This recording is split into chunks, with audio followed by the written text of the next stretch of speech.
A continuación, la corrupción.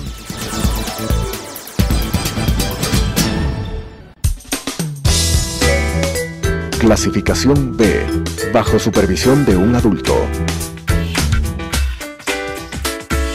Son de exclusiva responsabilidad de sus autores y de quienes intervienen en ellos.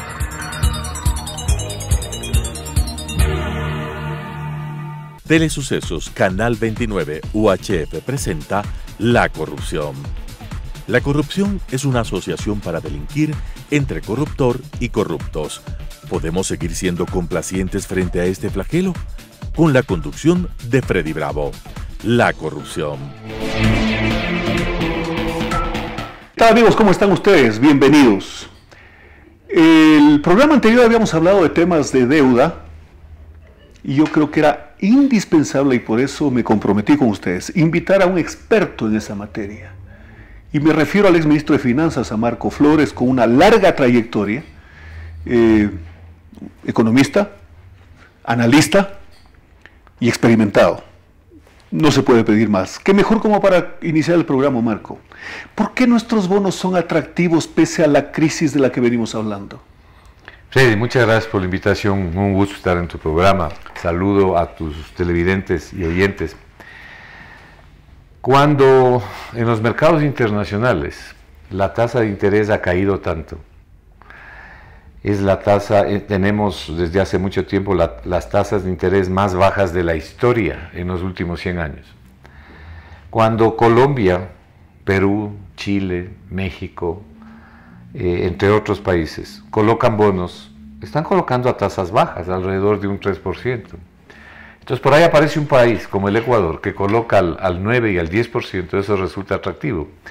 Siempre hay personas que están dispuestas a jugarse el riesgo de que no le paguen, el riesgo de un default, para poder captar buenas ganancias, y eso es lo que está pasando con el Ecuador, pero todo tiene un límite.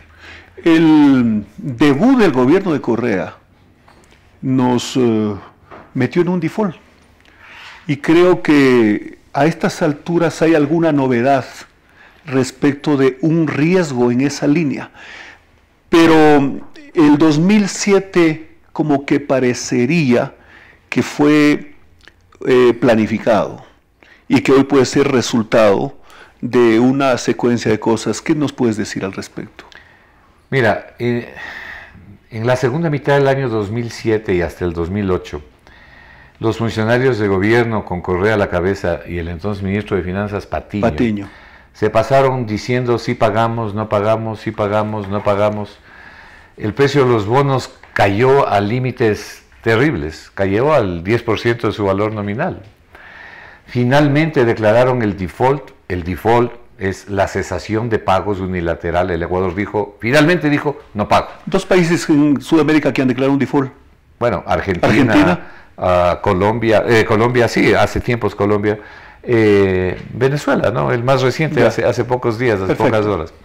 Bueno, el Ecuador declaró el default, dijo, no pago. Pero dijo, no pago cierta parte de la deuda, los bonos 2012 y los bonos 2030. Ya. Esos bonos sumaban alrededor de 3.000 millones de dólares. Dijeron, no pagamos. Y los bonos cayeron al 10% de su valor nominal. Es decir, con 10 centavos uno compraba un bono de $1, con 10 centavos. Con 10 centavos. El perjuicio para el tenedor original del bono era 90%. Y en esas circunstancias pasaron unos pocos días y dijeron, ahora vamos a recomprar, y los bonos subieron a 33%.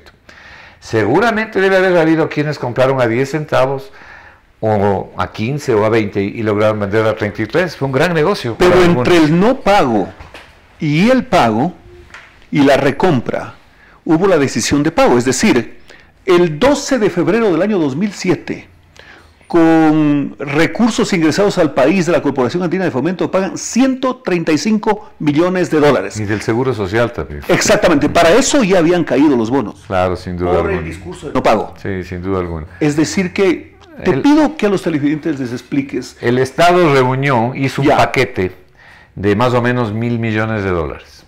Y con 1.000 millones de dólares compró 3.000 millones de dólares cuando decidió recomprar, luego de que había dicho que no compraba, que no pagaba. Entonces dijo, voy a hacer una subasta inversa y voy a ofrecerles a los tenedores que les tengo que pagar 100 puntos porcentuales por cada dólar. O sea, por cada dólar que yo les tengo que pagar, no les voy a pagar $1, les voy a pagar solo 30 centavos. Van a perder ustedes 70 centavos. Entonces reunió 1.000 millones y compró 3.000 millones. Hubieron por ahí unos que no quisieron vender, alrededor de unos 300 millones de dólares que todavía están ahí esperando que les paguen. Y entonces desaparecieron de las estadísticas 3.000 millones de deuda pública gracias a este mecanismo, que yo personalmente creo que fue el mecanismo de la zapada. Pero para este mecanismo de la zapada todavía no habíamos declarado el default en el año 2007. No, se había declarado ya el no pago. El no pago, pero correcto. no se había perfeccionado el default. Corrígeme por favor, Marco, para los amigos televidentes. Patiño dice, como ministro en el Banco Central en la sesión del 12 de febrero, esta fecha es muy importante porque esa acta no existe, pero no hay nada oculto bajo el sol. Yo tengo esa acta. Yo era diputado. Claro. Solo una consulta. Él dice, mejor dicho, para nuestros televidentes, él dice, vamos a hacer un default técnico. ¿Qué significa eso? Bueno, el default técnico es de la fecha de pago. Vamos a decir que se cumple el 10 del mes que se trate la fecha en que tú pagas. Tú no pagas y caes en default técnico. Porque tienes 30 días de vida para pagar. Exactamente. En esos 30 días puedes pagar y evitas la consagración del default y solamente tienes un default técnico. Solo con una claridad como la de Marco Flores nos permite entonces llegar a una especie de conclusión. Seguramente ustedes ya la tienen. Porque cuando él dice vamos a hacer un default técnico, hablaba de que hasta marzo podríamos pagar. Pero resuelven pagar el 12, lo hacen en secreto y siguen diciendo que no van a pagar. Claro, lo que está haciendo Venezuela. Exactamente. Claro, pero tras de toda esta historia, lo gravísimo es lo que le vino después al Ecuador. Ese es el punto que queremos escuchar. Porque yo me acuerdo el discurso, por ejemplo, que dio en esa época, ya al final de toda esta historia, la ministra de Finanzas de Correa, la señora María Elsa Patiño. En esa famosa subsecretaria de Defensa me dicen que es la señora Sí, así conozco. Ya. En esa famosa reunión que hicieron en Ciespal, con el señor Olmos, el argentino. Con el señor Olmos, que fue el que hizo un informe para decir que los bonos eran ilegítimos. La mayoría de esos bonos eran de jubilados y sobre todo italianos. No había bancos ahí. Bueno, hicieron un gran festival y dijeron patria altiva y soberana. ¿Cómo no? Cantaron la canción de Che Guevara y todo eso. La canción Che Guevara, y en el famoso discurso de la señora Viteri, dijo, por primera vez tenemos patria altiva y soberana porque no hemos pagado la deuda. Bueno, eso nos ha generado a nosotros un costo gigantesco para el Ecuador, porque el Ecuador tiene que pagar 3 y 4 veces la tasa de interés. Mientras Colombia está pagando el 3%, nosotros pagamos el 10%, llegamos a pagar casi el 12%. Hemos estado pagando en los últimos tiempos el 9%. Mira, México emitió bonos a 100 años pagando el 4%, y nosotros emitimos a 5 años pagando el 10 y el 11%, sin tener capacidad para pagar. Aquí digo yo la cifra de los pagos de lo que le ha representado esto al Ecuador. Esto es Banco Central del Ecuador, Ministerio de Finanzas, cifras oficiales. Simplemente para tener una idea. El servicio total de la deuda, es decir, lo que nos cuesta a nosotros la deuda, en pago de intereses y de capital. Tomemos el último año, el año 2016. Aquí está. Hemos pagado 11.642 millones de dólares. 11.642 millones de dólares en un presupuesto de 33.000, o sea, el 33%. El 33% del 2016. El 2016. Y el 2017 estamos... El 2017 aquí las cifras están hasta septiembre, es la última cifra disponible. Septiembre del 2017 y ya llevamos pagados 8.614 millones de dólares. Es decir, que hasta diciembre vamos a rebasar fácilmente los 11.000 millones. Bueno, esto, cuando tú dedicas semejante cantidad del presupuesto del Estado al pago de la deuda, como se lleva gran cantidad del presupuesto, queda poco dinero para todo lo demás, pues. ¿Y todo lo demás qué es? Añádele 10.000 millones que significan los salarios. Entonces ya estamos en 21.000 millones, ahí nomás. Y el presupuesto es de 33. Entonces, con lo que te queda, tienes que mantener a todo el Estado ecuatoriano. Y mantener salud, educación, seguridad y todas las obras que tiene que realizar el Estado y todos los gastos que tiene que hacer. Dicho de otra manera, mientras más gastas en deuda, tienes menos plata para todo lo demás. Entonces, El gobierno anterior, en estos 10 años, ¿qué hizo? Dijo, me está faltando plata, como me he endeudado tanto y he gastado tanto, me está faltando plata. Entonces, multiplicó la deuda de 10.000 millones de dólares que era la deuda en el año 2009 con Correa.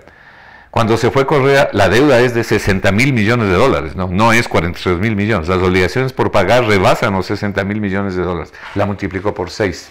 Es como, no tengo la plata para pagar todas estas obligaciones, tengo que poner impuestos. Y ha sobrecargado de impuestos a los ecuatorianos y a las empresas. Con una sobrecarga de impuestos en las empresas, los costos de producción del empresario que produce aquí bienes transables han subido de manera desmedida y eso ha fracturado su capacidad de competir con los productos de otras partes del exterior y de competir en el mercado, porque la gente no puede comprar productos tan caros. Claro. Entonces, esa es la famosa pérdida de competitividad que se quejan los empresarios. Y de paso, ha perjudicado el bolsillo de las familias ecuatorianas que tienen que pagar costos más altos por los impuestos. Por supuesto. Y ahora le acaban de meter más impuestos. Así es. Hay un tema que yo quiero que tú lo logres descifrar. En esto de que ningún funcionario está exento de responsabilidad, ¿no es cierto? Si un ministro de Finanzas, Marco Flores Troncoso, si un ministro de Finanzas toma decisiones como estas, al ritmo de una canción que como que le imprimen cierto concepto ideológico o motivación o como se llame, ¿no crees tú que la legislación ecuatoriana, partiendo de la Constitución, podría o debería provocar una acción que de alguna manera pues establezca responsabilidades? ¿Qué te dice tu experiencia en ese tema? Que por supuesto que sí, ¿no? A mí me parece que un problema fundamental que hay en el Ecuador, perdón, es la falta de respeto que hay para la gente. Aquí a la gente se le irrespeta y se lanzan las cosas o se hacen las cosas sin importarle ni los perjuicios muchas veces que se causan o lo que piensen los ciudadanos. Yo no voy a decir las ciudadanas, solo los ciudadanos nada más. Sí, está bien dicho así. ¿No? Y toman decisiones como las que tú acabas de señalar. Me parece adicionalmente, y esto es lo lamentable, que una de las cosas que le ha perjudicado y le sigue perjudicando mucho al Ecuador es esta santa resignación con la que se reciben las cosas.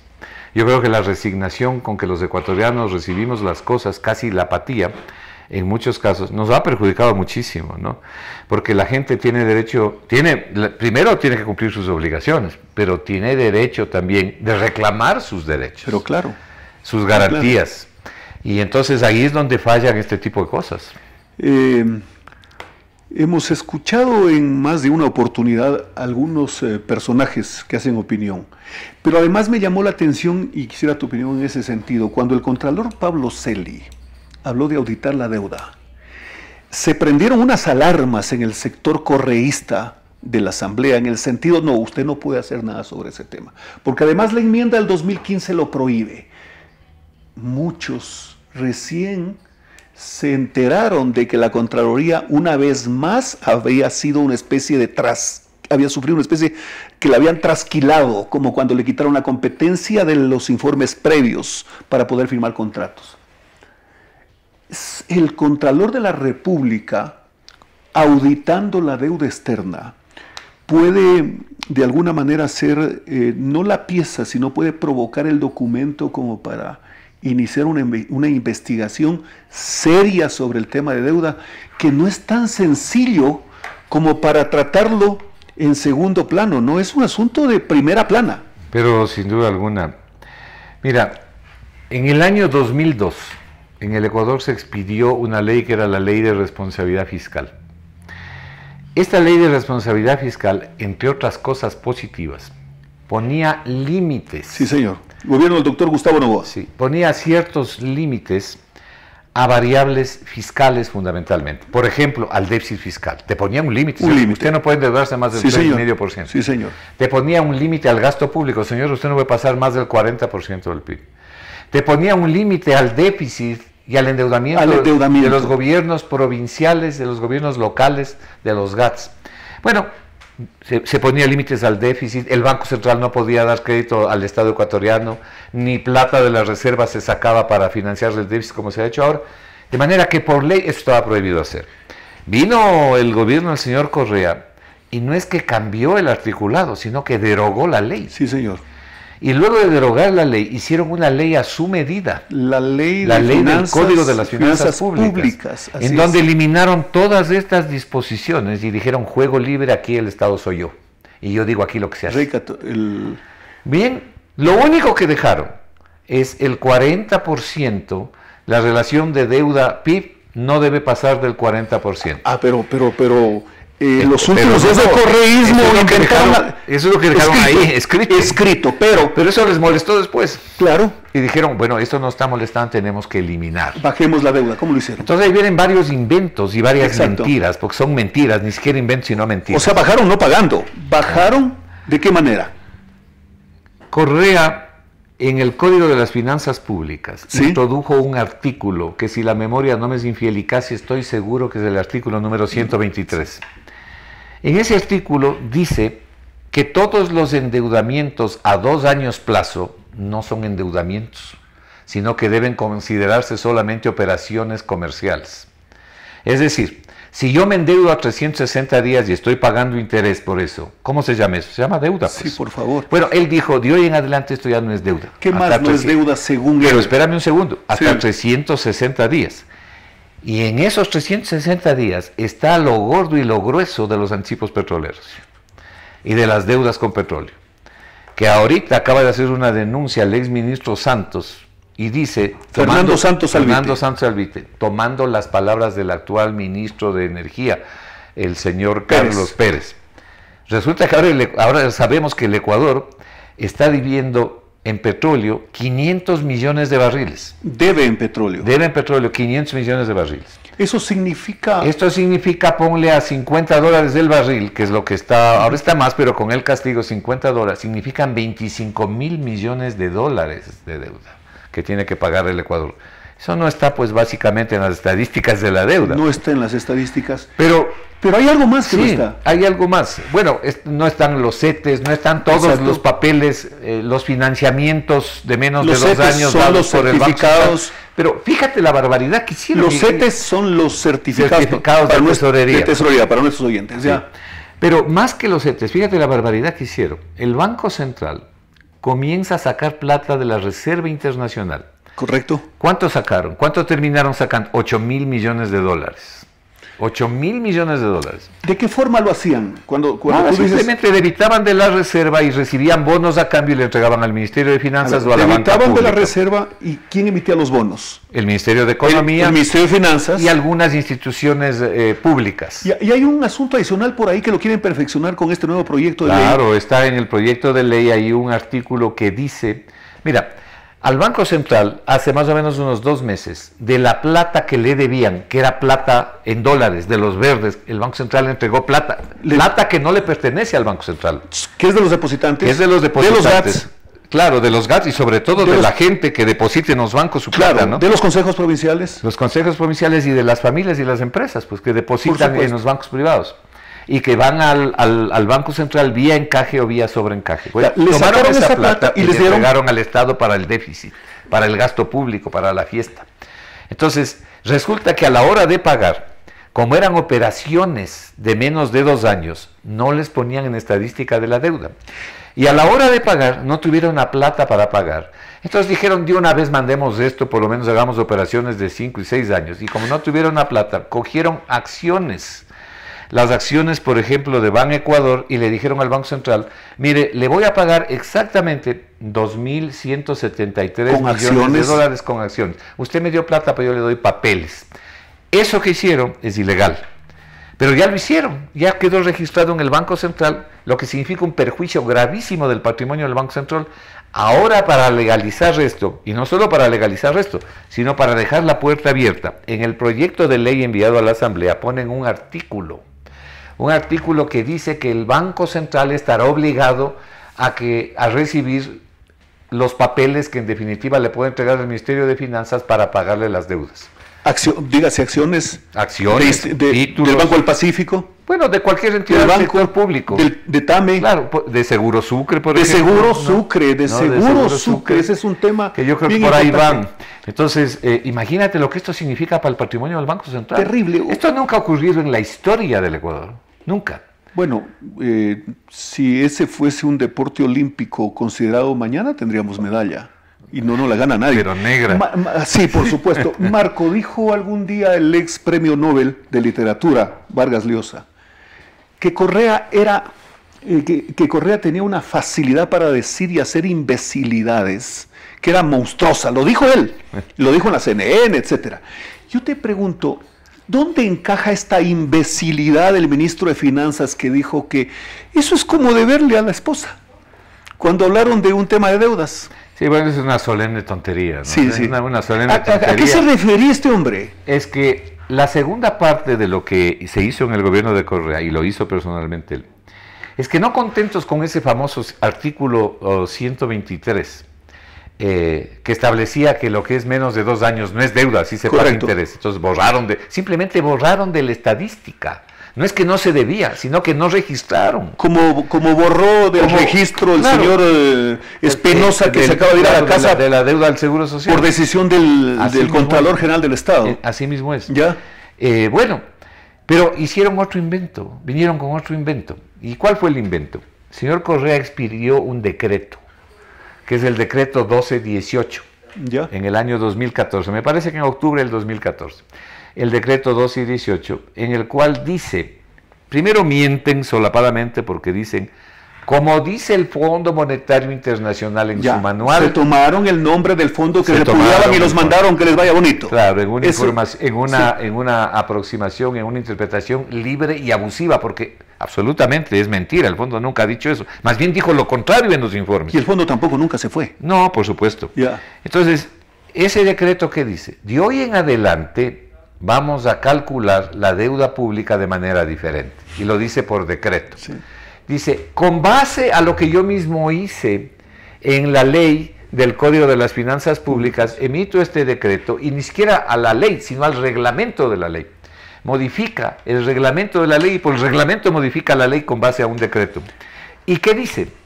Dice, de hoy en adelante vamos a eliminar la deuda interna entre instituciones.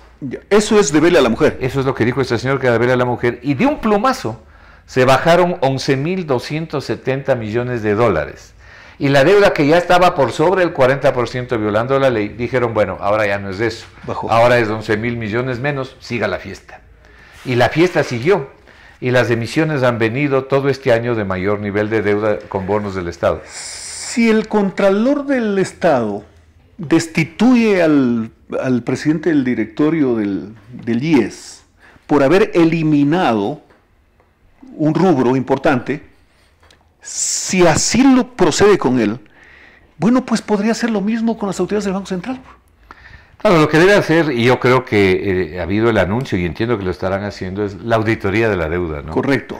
Porque a mí me parece que ahí hay temas muy preocupantes y que tiene la ciudadanía el derecho de saber, no solo de pagarla. Pues. Sí, pero son reservados. Bueno, Correa definió que son reservados. Sí, definió que son reservados. Por decreto. Pero ¿qué dice la ley? No, hay una ley que dice que mientras tú, los temas de deuda son reservados, mientras tú estás tratando y negociando. Correcto, se entiende. Pero que una vez realizada la operación, no solo que no son reservados, sino que tienes la obligación de decirlo. Entonces, no puede ser que a la ciudadanía se le llame para que pague, pero no se le diga qué es lo que paga, sino usted ponga la plata y no pregunte. Y como falta plata, entonces le pongo más impuestos. Y algo adicional, pues, esto ocurre en la época de mayor bonanza petrolera y de mayor bonanza de las materias primas, de los llamados commodities. El presidente Correa, en los 10 años, 5 meses que fue presidente, administró 330.000 millones de dólares. Si tú miras las estadísticas del déficit fiscal en el Ecuador durante el gobierno del presidente Correa, todos los años hay déficit, menos del año 2008. Todos los años hay déficit, y ese déficit lo tapa con deuda. Pero no solamente eso, ¿cuál es el resultado? Y mira, yo tengo aquí las cifras, ¿no? Yo podría referirme a esto, ¿no? Mira, aquí está, por ejemplo, lo que ha pasado con el crecimiento de la economía. La economía, desde el año 2012, cae, como tú ves, año tras año, sucesivamente de manera imparable. Ya en los 2 últimos años han sido negativos, ha tenido tasa de crecimiento negativo. El ingreso per cápita de los ecuatorianos ha retrocedido al que teníamos en el año 2012. Hay un estancamiento del nivel de precios interno que es muy preocupante, que se ha vuelto negativo. El consumo de los hogares, el consumo de las familias, aquí está la estadística, ¿no? Ha caído sostenidamente. El consumo de los hogares viene cayendo desde el año 2013. Sigue cayendo de 8.6 positivo, que era la tasa de crecimiento del consumo, lo que consumen las familias en el 2013, creció en 8.6. Pues al año 2016, era 2.2, pues al año 2016 cae al 5.1, o sea, cae 7 puntos. Y lo mismo ocurre con la inversión. Esta es la herencia que tenemos, luego de semejante cantidad de dinero y de semejante cantidad de deuda. Entonces ahora nos convocan a los ecuatorianos a que paguemos la deuda, pero no nos quieren contar ni cuánto debemos. Hasta el día de hoy no se cuenta realmente eso. Correcto. Yo les había pedido a mis oyentes, mejor dicho, me comprometí en invitar a un experto en estos temas. Ustedes lo han escuchado. Y en la última parte, él traduce de qué forma afecta a las mejores condiciones de vida a la que tenemos derecho todos los ecuatorianos. Marco, muchas gracias. Ha sido realmente importante. Un honor. Esta contribución con el pueblo. Bienvenido. Un honor, muchas gracias. Gracias a ti. Las opiniones vertidas en este espacio por la producción y dirección del programa son de exclusiva responsabilidad de sus autores y de quienes intervienen en ellos.